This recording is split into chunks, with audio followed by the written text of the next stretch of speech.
Joloch e tuke mag Kenya Rally Championship Karan Patel osechako timo ikruok mare ne tuke mag Rwanda Gorilla Rally mabiro timore e kind tarik 22 gi tarik 24 dwe mar 9 higa mwantiere. Ni Karan mane obedo jaloch tielo mar 4 mag tuke Africa Rally Championships mane obagi e piny mar Burundi, nyaka sani nitiere thuolo mar 3 e chung' mar derepe e pinje mag Afrika gi points 60. Yasin Nasir mawuok e piny mar Uganda nitiere thuolo mar 2 gi points 78, ka jatugo Jas Mangat ma bende wuok e piny mar Uganda omako thuolo mar 2 gi points 26.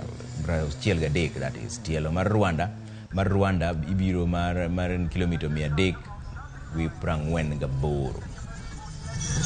Ladies and gentlemen, let's have a cheer. Yeah, Rwanda it'll be our third time. We raced there for the last 2 years. This will be the third year. Quite confident in terms of knowing the roads. We'll be using the same stages, so everything is quite familiar and fresh in the mind.